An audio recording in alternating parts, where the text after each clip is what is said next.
નમસ્કાર મિત્રો, સ્વાગત છે તમારું અમારા યુટ્યુબ ચેનલની અંદર। મિત્રો, પીએમ કિસાન સન્માન નિધિ યોજનાનો 22મો હપ્તો જમા। જી હા મિત્રો, પીએમ કિસાન સન્માન નિધિ યોજનાનો આગામી હપ્તો એટલે કે આવનાર હપ્તો 22મો હપ્તો ટૂંક સમયની અંદર ખેડૂત મિત્રોના બેંક ખાતાના અંદર જમા થવા જઈ રહ્યો છે।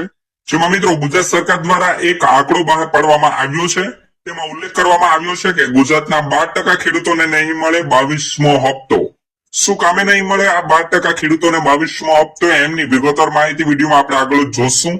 તેમજ મિત્રો 22મો હપ્તો મેળવવા માટે ખેડૂત મિત્રોએ શું શું પગલા લેવાના રહેશે, શું કરવું પડશે, એમની પણ વિગતવાર માહિતી આપણે જોવાના છે।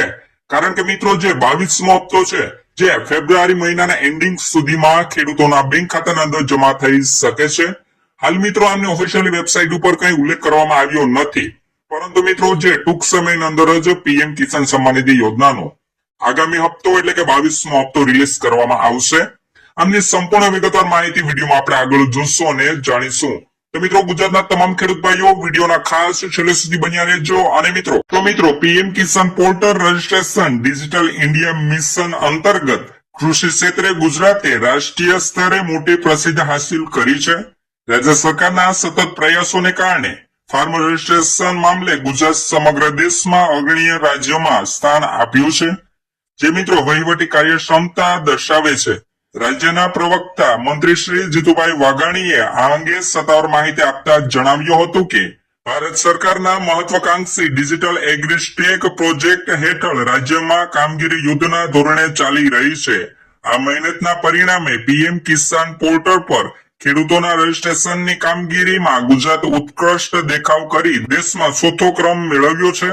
આંકડાકીય વિગતો પર નજર કરીએ મિત્રો તો અત્યાર સુધીમાં રાજ્ય સરકારે 88% ખેડૂતોનું ફાર્મર રજીસ્ટ્રેશન, કેવાયસી તેમજ મિત્રો જમીન દસ્તાવેજો એટલે કે લેન્ડ રેકોર્ડ અપલોડ કરવાની જટિલ કામગીરી સફળતાપૂર્વક પૂર્ણ કરી દીધી છે। આ કામગીરી પૂર્ણ થવાથી આ યોજનામાં પારદર્શિતા આવશે અને મિત્રો ખોટા લાભાર્થીઓ દૂર કરી શકશે। જોકે મિત્રો 88% ખેડૂતોનું રજીસ્ટ્રેશન થયું ત્યારબાદ બાકી રહેલા જે 12% ખેડૂતોનું રજીસ્ટ્રેશન થયું નથી, તો તેમને પીએમ કિસાન સન્માન નિધિ યોજનાનો આગામી હપ્તો એટલે કે 22મો હપ્તો નહીં મળે એ એક મોટો સવાલ છે। તેમજ મિત્રો ખેડૂતોને પારદર્શક રીતે સીધો લાભ મળે તે માટે રાજ્યમાં મોટા પાયે અભિયાન ચલાવવામાં આવ્યું હતું, જેના ફળ સ્વરૂપે રાજ્યમાં કુલ 59 લાખ લાભાર્થીઓએ ફાર્મર રજિસ્ટ્રી પોર્ટલ પર પોતાની નોંધણી કરાવી છે। આ ડેટાબેઝ તૈયાર થવાને કારણે ભવિષ્યમાં ખેડૂતોને વિવિધ સરકારી યોજનાનો લાભ લેવામાં વધુ સરળ અને ઝડપી બનશે। ગુજરાત સરકારની આ ઝડપી અને સચોટ કામગીરીની નોંધ દિલ્હી સુધી લેવાય છે। મંત્રીએ ઉમેર્યું હતું કે રાજ્યની આ કામગીરીથી પ્રભાવિત થઈને ભારત સરકારે ગુજરાતને પ્રોત્સાહન પૂરું પાડ્યું છે। કેન્દ્ર દ્વારા સોશિયલ સેન્ટ્રલ આસિસ્ટન્ટ સ્કીમ હેઠળ રાજ્યને 210 કરોડની વિશેષ નાણાકીય ગ્રાન્ટ ફાળવવામાં આવી છે। તેમજ મિત્રો કેન્દ્ર તરફથી મળેલી આ તોતિંગ રકમનો ઉપયોગ ગુજરાતના કૃષિ ક્ષેત્રના માળખાને વધુ મજબૂત કરવા અને મિત્રો ખેડૂતોની સુખાકારી માટે કરવામાં આવશે।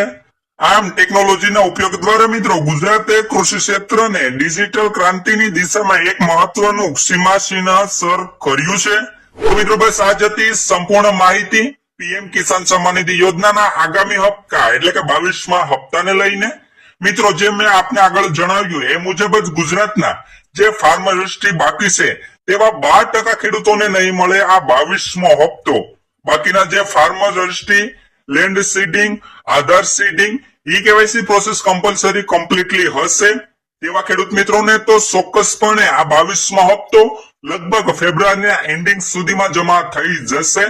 હાલ મિત્રો સરકાર દ્વારા કોઈ સત્તાવાર જાહેરાત કરવામાં આવી નથી, પરંતુ મિત્રો ટૂંક સમયની અંદર જ પીએમ કિસાન સન્માન નિધિ યોજનાનો આગામી હપ્તો એટલે કે 22મો હપ્તો રિલીઝ કરવામાં આવી શકે છે।